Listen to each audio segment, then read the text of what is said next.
Hello students, how are you? Today is topic polar molecular solids. ये हमारा आणविक ठोस का ही एक प्रकार है। इससे पहले की क्लास में हमने अध्रुवीय आणविक ठोस या नॉन पोलर मोलिकुलर सॉलिड्स के बारे में देखा था। आज की क्लास में पोलर मोलिकुलर सॉलिड्स के बारे में देखेंगे।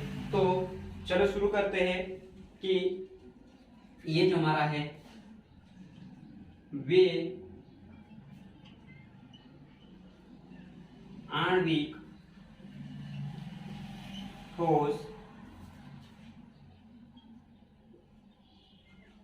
जिनमें अवयवी कणों के रूप में ध्रुवीय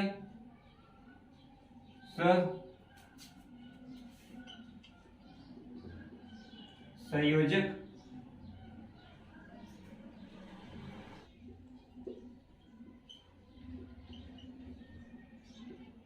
द्वारा निर्मित अणु पाए जाते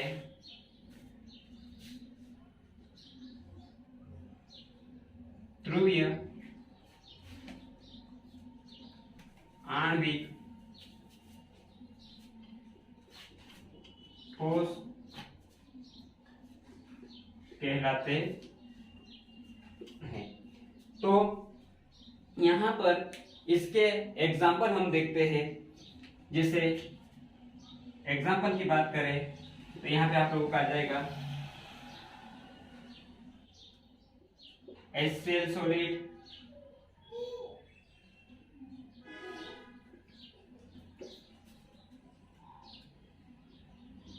NH3 सॉलिड और आपका SO2 सॉलिड। ये हमारे ध्रुवीय आणविक ठोसों के उदाहरण हैं। तो बच्चों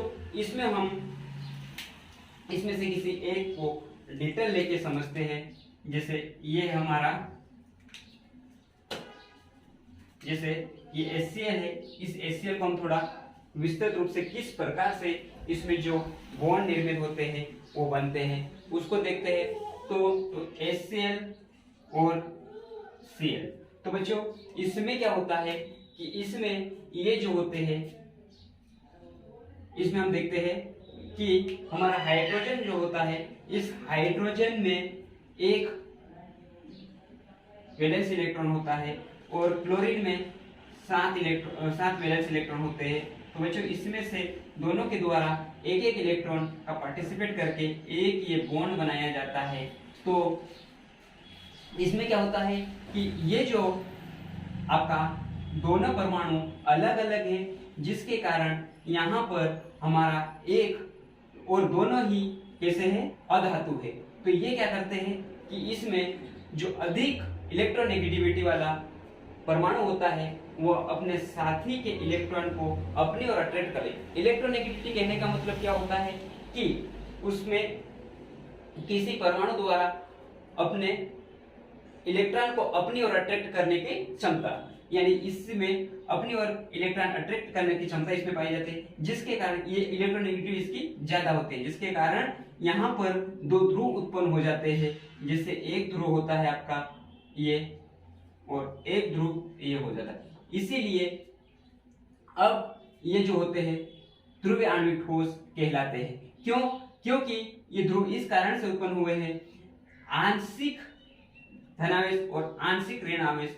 तो आंशिक का मतलब यानी partial positive charge, partial negative charge. तो इसमें क्या हुआ कि ये जो होते हैं इस इलेक्ट्रॉन को ये अपनी ओर ज्यादा अट्रैक्ट करके रखता है।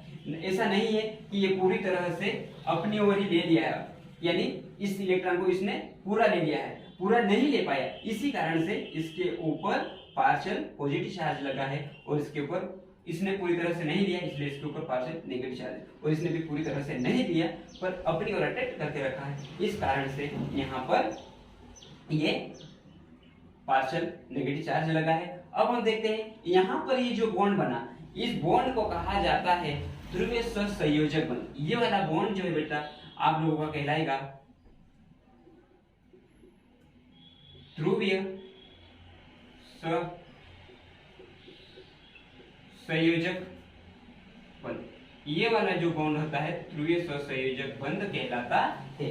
इसी प्रकार से यहाँ पर हम और आगे देखते हैं कि ये जो होते हैं ये हमारे इसी प्रकार से और भी कई इसके अणु हो सकते हैं जो HCl के और कई अणु हो सकते हैं, जैसे ये हाइड्रोजन, ये Cl।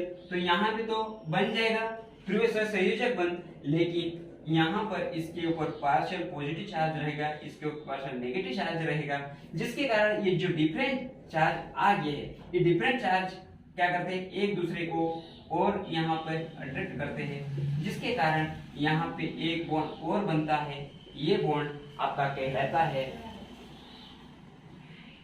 द्विध्रुव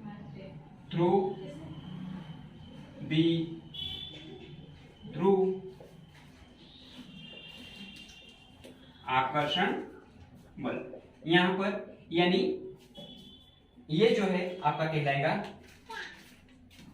डाइपोल अट्रैक्शन फोर्स। यानी ये जो होते हैं ये वाले बॉन्ड को कहलाएगा डाइपोल अट्रैक्शन फोर्स। तो बच्चों यहाँ पर इस प्रकार से हमने देखा कि इनके अवयवी कण जो होते हैं वो अवयवी कणों के रूप में ध्रुवीय सहसंयोजक बंध होते हैं। कौन से? ध्रुवीय सहसंयोजक बंध। तो ये ध्रुवीय सहसंयोजक बंध के माध्यम से आपस में जुड़े हुए होते हैं, और इसमें ये जो होते हैं दोनों परमाणु डिफरेंट टाइप के पाए जाते हैं। तो बच्चों हम अब आगे देखते हैं इनमें ध्रुवीय आणविक ठोस के अभिलक्षण। ध्रुवीय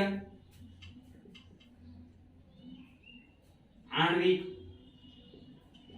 ठोस के अभिलक्षण। तो यहां पर पहला अभिलक्षण हम देखेंगे। पहला अभिलक्षण देखते हैं ध्रुवीय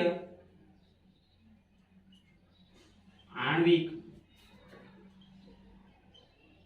ठोसों में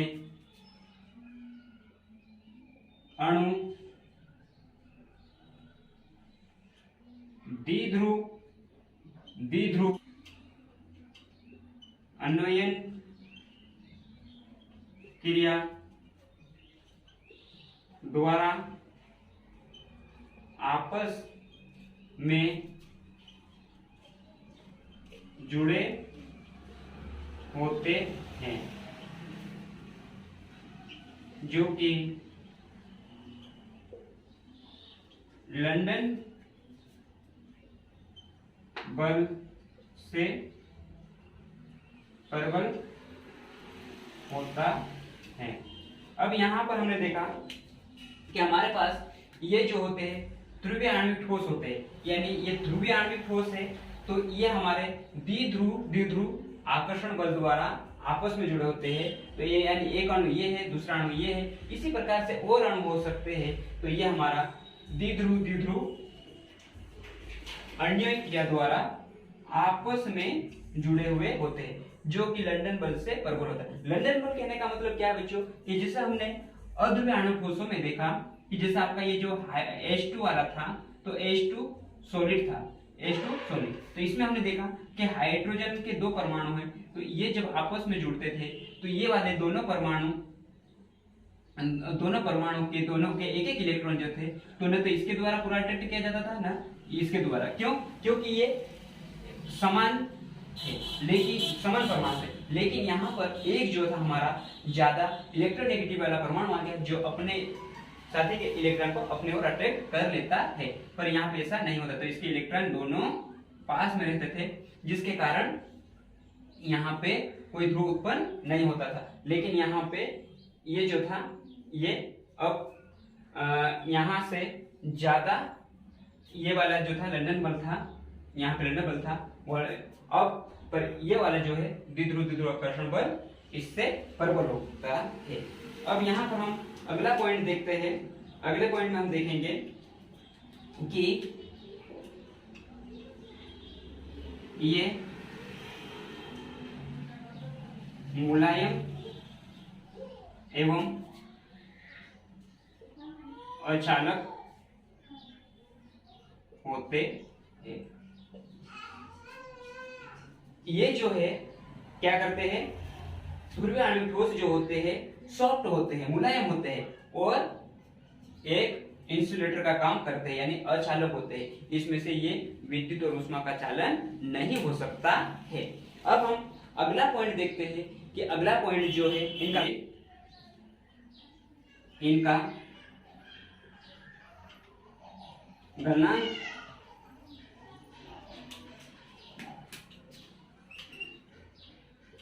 और ध्रुवीय आणविक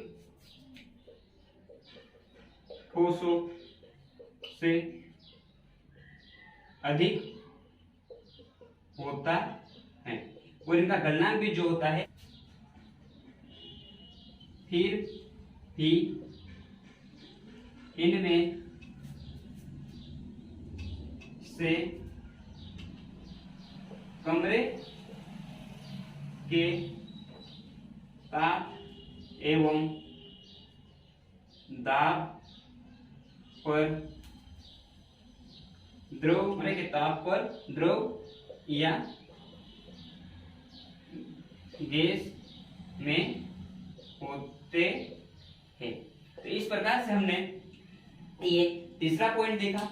अब हम बच्चों यहाँ पर देखते हैं, ये जो हमारा था ध्रुवीय आणविक ठोस, तो अब हम यहाँ पर एक प्रश्न दिया जा रहा है, उस प्रश्न का जवाब आप लोगों को, उसका उत्तर आपको कमेंट बॉक्स में कमेंट करके बताना है। आपको यहाँ पर एक प्रश्न दिया गया है, निम्न ठोसों को आयनिक, आणविक, धात्विक ठोसों में वर्गीकृत कीजिए। यानी ये जो आप लोगों को 3 एग्जाम्पल दिए गए हैं, इन 3 एग्जाम्पलों को आप लोगों को इसमें से कौन सा आयनिक ठोस है या धात्विक ठोस है या आणविक ठोस है, ये पहचान करके आप लोगों को इसका जवाब कमेंट बॉक्स में देना है। धन्यवाद।